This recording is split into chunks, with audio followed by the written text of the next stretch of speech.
Welcome to Journeys and Journals. I get to trace history through Southern Oregon, Northern California, and soon into Washington State. And today's guest is gonna take me way back. Look at these carriages. Now, these are young women of Rogue Valley, and there they are, 5 of them with babies. Meet my guests and let's find out a little more about this. Welcome. Hi, Bernie. And you are? I'm Cheryl Martin Sund, and I live out in Weimar, and I recently wrote a book called Images of America, Rogue River, and these are just a few of the pictures that are included in the book. Okay, now you said your name is Cheryl, but the nickname they call you? Is Cherry. And All my that's- brothers and my sister call me Cherry. And what's with the cherry bag? Oh, my sister gave this to me. Every time she finds something with cherries on it, she buys it for me. So she bought that for me. And you know, my little niece was born on George's real birthday, and so I've had this same tradition. Oh. It's so much fun. But back to these gals, what do you know about them? It says here, 1899. Right. Now you and I weren't They around. were just out for a stroll. And I look at that picture and I think, these women had no idea that this photograph that was being taken was documenting history. They were just 5 young women out for a stroll with their babies. One of them is a grandbaby. And the photographer happened to catch them. He was a man that lived in the area by the name of Mr. Taylor, and he was an avid photographer. And thanks to him, a lot of Rogue River's history was documented. Now- This picture is taken on the main street in Rogue River, and right about where Ace Hardware and Woodville Video are now, right in the main part of the town. Now you say Woodville. Fill us in a little bit on Woodville. Well, Rogue River actually had 3 names. It started out as Tailholt, and it got that name because Coyote Evans came in and started a ferry in the town. Is this like He- Coyote Evans of Evans Creek? Yes, Coyote Evans Wayside is named after him. But he started a ferry back and forth across the river, but it was so expensive that a lot of people would just put their horse in the water and hold on to the horse's tail and let the horse pull them across the river as they swam. So that's where it got the name Tailholt to begin with. Aha. Then it became Woodville, and then it became Rogue River. Well, the Woodville Museum Yes. is who we are thanking for the loan of this picture and Absolutely. Without Woodville Museum, this book would not exist. speaking of books, what is the name of your book and how did it come to be? Well, almost exactly a year ago, I was on the internet doing some genealogy research, and I found my mother's cousin who lives back in Bloomfield, New Jersey. And I got in contact with him, and he sent me a package of family photos, and he sent me a book like this that he had written about Bloomfield, New Jersey. And the minute I saw it, I thought, oh, this would be perfect for Rogue River. Now, you had pictures, but they probably didn't have even this much information as to who, what, when, and where they were taken. There was a lot of research to be done, which was fun. By you? Yes. Okay. The museum had a lot of it. They unfortunately have a lot of conflicting information. Just down through the years, everybody remembers things differently, and you'd have one newspaper article that would give one date and another one that would give another date. And so I tried to do as much research as I could to make this book as accurate as I could make it. I want it to be the book that people go to for the final answer. I've heard that about other museums, and actually pictures of, you know, this is Uncle George. Well, that isn't George. Yes. He was the short one. Right. This book, Rogue River, this is about a little town, Tailholt or Woodville. And it starts out with the history of how Tailholt was founded, and then how it became Woodville, and then Rogue River. And its book is available where? It's available online through this publishing company, Arcadia Publishing, through Barnes & Noble or Amazon, and locally through Oregon Books, and also at the museum. The museum is using it as a fundraiser, too. Found in the back of this book a very interesting little piece, and you want to tell us what this is all about. Well, this publishing company, Arcadia Publishing, is doing a series called Images of America, and they're trying to document the photographic history of small towns all across America, and they're just doing a wonderful job. You can feel the quality of that paper. It's such a nice quality book. Well, which means they print the pictures well. Yes. I want the book. I want the book. How much, where, what? They are $21.99. Oh, this is wonderful news. Cheryl, Cherry, which one do you want me to call you? Cheryl, probably. I've known your sister. And today you bring this story about brothers. Yes. And mother. Tell me. Well, that is my mother and my 5 brothers and my sister and myself. That was unfortunately taken just a few months after our dad had passed away. Oh. And we have a family reunion on our ranch out in Weimar every year. And we usually have 80 to 100 people there. And we don't get into the real extended family. It's usually the 7 of us and our kids and grandkids and a few great aunts and uncles thrown in there. Well, now what's the deal with these hats? That's ridiculous. They just all love cowboy hats. Those hats, I believe, are ones that my father had. They're all Stetsons. And my mother had sent them to the Stetson Company and had them cleaned and pressed, and then gave one to each of the boys. These are Dad's hats? Yes, those were Dad's hats. Oh, I love it. Yes. Let's get acquainted with Dad. He sounds like a real character. Let's see, here's the picture of him. What?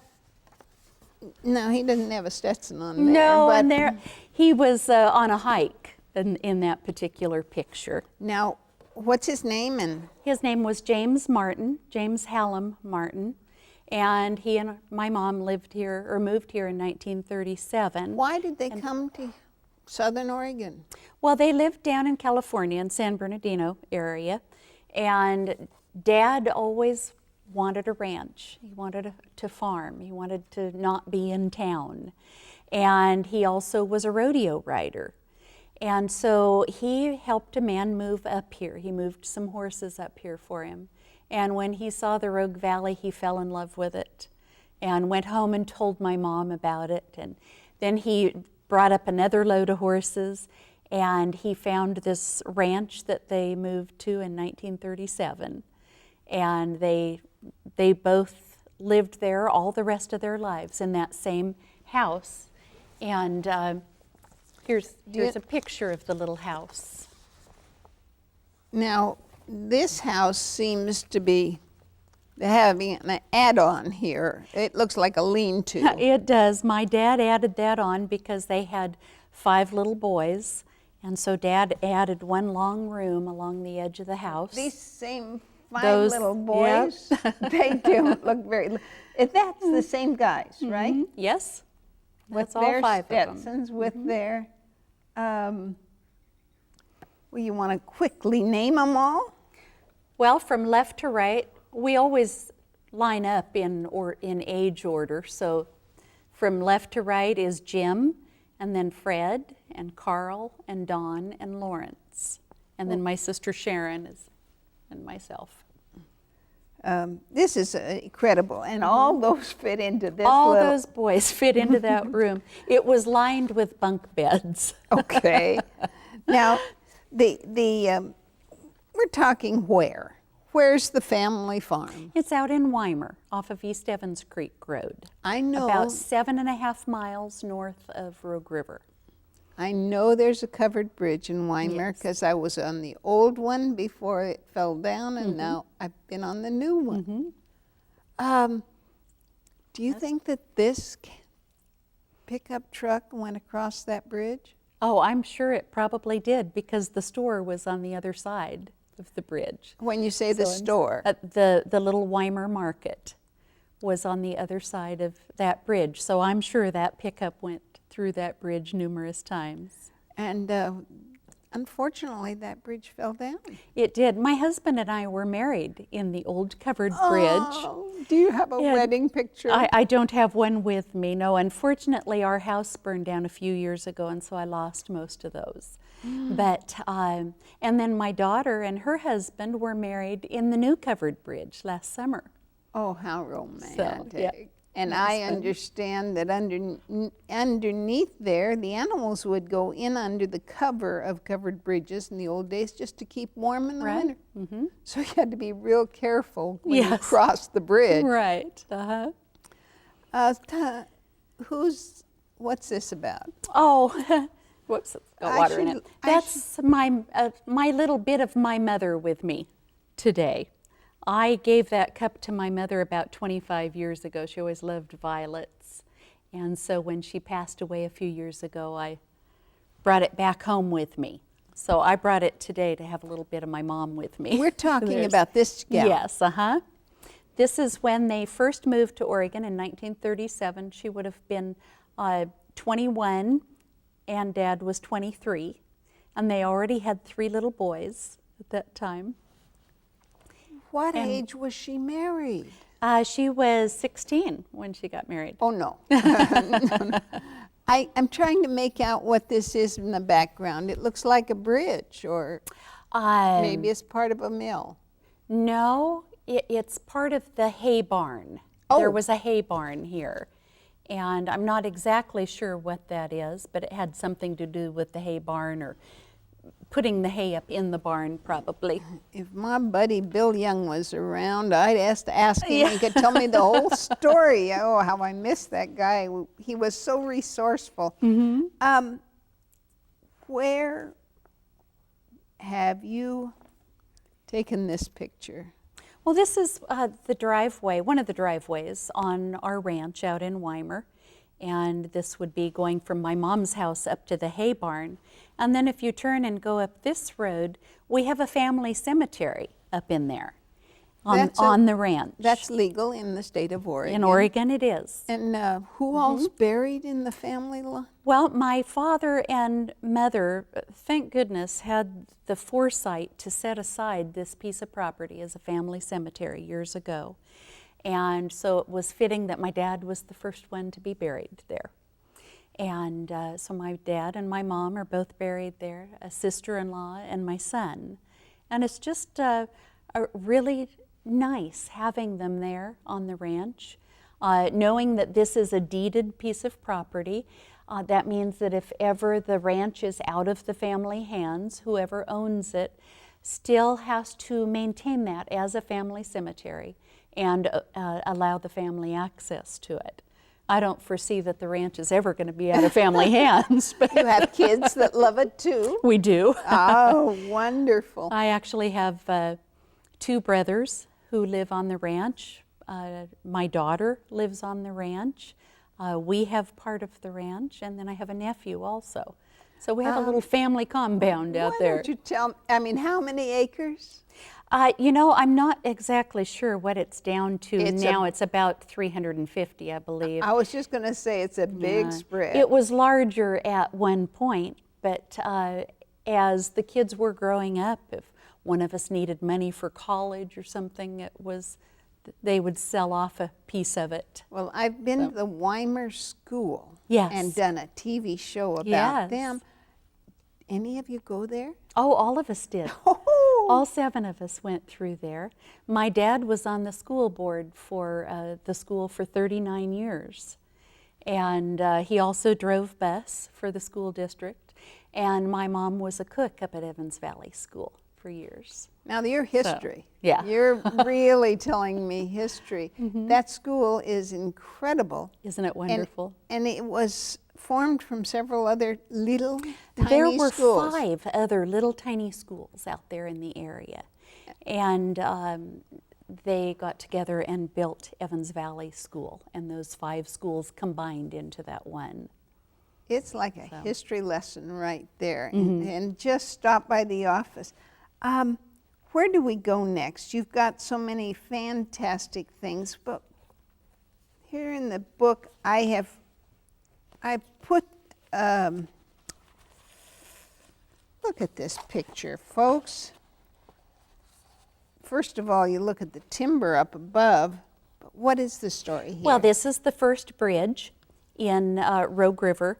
Originally, there was a swinging bridge across there, and then this is the first bridge that was built. Now, was the swinging bridge for just pedestrian? Yes, a footbridge? Yes, just foot traffic, right. And there's actually a picture of that in there in the book. And then after this bridge was built, then a number of years later, I believe it was in the 50s, they built another bridge, and they built it right beside it. You and mean then at took the this same one time? out. They had 2 bridges? Yes, they had 2 bridges, and I think that's right here. The 2 bridges side by side. Now, why doesn't this surprise me? What have I seen in recent years? Right, just a few years ago when they built the brand new bridge, the Depot Street Bridge in Rogue River, they did the same thing. The difference being that with this one, when they took out the old bridge, they didn't move the new one. It stayed right where it was built. With the new bridge that we have now, after they took out the old bridge, they moved the new one into place there, which was quite the engineering feat. Oh, they had to. Yes. To tie into I-5 and such. Right. This bridge is certainly, I mean, this was a gorgeous bridge. But this one is state-of-the-art, I'm sure. Yeah. When it So was we've had built. quite a history of bridges just across there in that one spot. When we talked about these people, this is Mom, Dad. He's got the hat on. Yeah, he always wore a cowboy hat. He rode in the rodeos down in California. Do you know in the money, did he have the belt buckles? You know, they didn't really do that back then. That's a more modern thing. Winners always got belt buckles, I thought. I want to go to pictures that, are these all in your book? Yes, they are. Yes. Okay, what is it and how does it happen that you have all these pictures? Well, again, these were pictures that the museum had and let me use them. And these are a group of ladies. They were the Red Cross Club, and they were meeting to roll bandages. They would meet every so often and roll bandages for the war effort. Now, bandages came from where? Just from rags, and I'm not sure even where they got them. They look like they're very uniformly cut, and they would just roll them all up into specific lengths and then ship them off. And ship them off to? I don't know where they went to. I would imagine probably San Francisco and quite possibly over to Camp White at White City. Now, if anybody knows these people, please, and knows the story. We actually have a list of all of the names of those ladies. I believe that there is only one person that was not identified in there. And Grandma may have told you stories, so, then get back. This is a wonderful thing. I've never seen a picture like this. I never had either. I thought that was very interesting. Yes, that's the list of names on the back, that was on the back. The Red Cross ladies. Oh, now do you know family of any of these folks? Oh, I knew several of these women. As a little girl, I knew Laura Carter and Genevieve Dick, and this is wonderful. A lot of them. Now, you have this picture here. These come out of your book, is that right? Yes, these are in the book. These The are, women are working. of course, this was after the war. We have to give them credit there. This was in 1949, and this was in the back room at the Homestead, which was the local tavern. And these men were playing poker there. I even like the folding chairs, the whole Yes, thing. aren't and they great? The sign here that says, All chips, strictly cash. Please don't ask for credit. for credit. Tell me why you did this. Why this work, this, you've put in hundreds of hours to put this Well, together. I have been a writer all my life, and I've written, for the Rogue River Press and the Mail Tribune for their magazines, and just have always loved listening to the stories that my mom and dad told about when they first came to Weimar and the history of Weimar. And so it almost seems like I've been writing this book all my life. It just finally came together. And I just felt like there was so much history and so many stories that were scattered here and there that I wanted to get them all in one place, because our elders are dying off at an alarming rate. And with each one that passes away, we lose some of our history. And with Mom and Dad, I always thought that I listened really well and paid attention to what they were saying. But as I was writing this, I was thinking, oh, boy, I wish you were here to ask, who is this person, Dad? You told me who that was, but who was it? And why didn't we videotape Yes, it all? right. Why didn't, oh, so often I think, why were videos and even tape recorders and even those predating that records, why weren't we filming all Right. this, or why weren't we getting it on paper?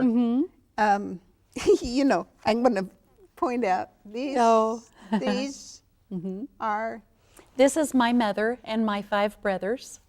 Okay, so we can put that right up next to this. Say that's Yeah. the way they were Yeah. when times were. A long time ago. And then the top photo is my father with my 5 brothers on the horses. Now, does it look like times were tough here? Oh, I know times were tough for them. Mom talked so often about,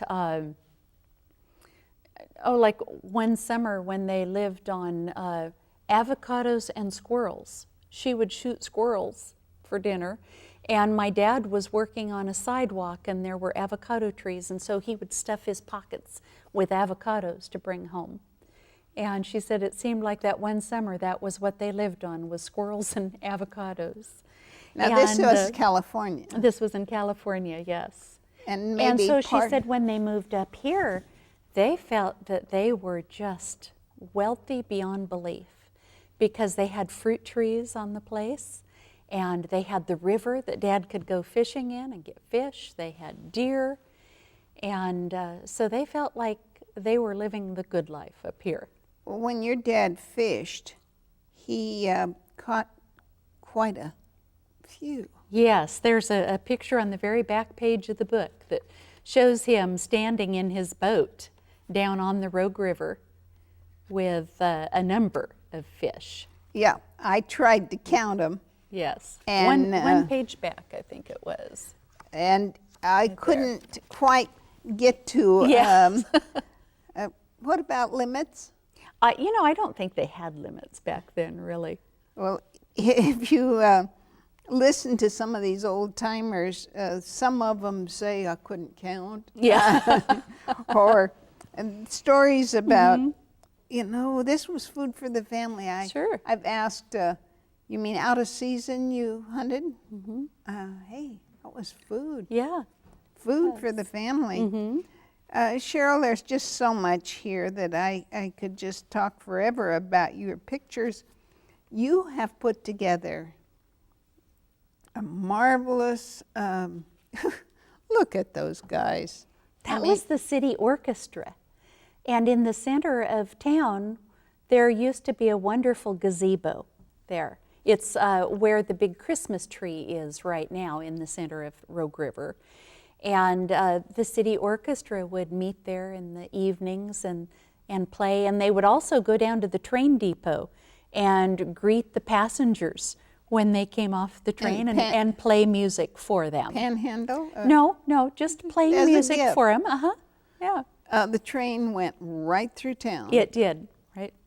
Banjos, guitars, and then the string violin for the little kid. Yes. How can I say goodbye to Cheryl and end this show, because this has just been incredible. I do hope you'll come back and we'll have more stories about the people. Have your family stayed around? Yes, It's, they have. I met your brother-in-law when I first came back to town because he helped build our house. Oh, which one was that? Which brother-in-law? Alan? Oh, Alan. Well, that would be my sister's brother-in-law. Yeah. Oh. My sister is the one who moved in or married into the Poole family. Well, he moved dirt that let us get into our place. And I tell you, his daddy had a store in a building my dad had, which is now the brewery. Oh, and, right. So I wished I could have had them on TV. Well, we'll work on getting them here. The next generation. Right. Thank you so much for Thank being you my very guest. much. And you can see why keeping history is so very, very important. Had it not been for the photographer, his name again? His name was Mr. Taylor. Do you know his first name? Well, he went by THB Taylor. Those were his initials. We're pretty sure his first name was Theodore. I think I'd have gone by initials too if I'd have been a Theodore. Oh, thanks again for sharing this. And you folks can see why I'm so excited about history that continues to be told on tapes or videos or in a book form like this. Thank you very much for tuning in to Journeys and Journals. See you soon. Thank you.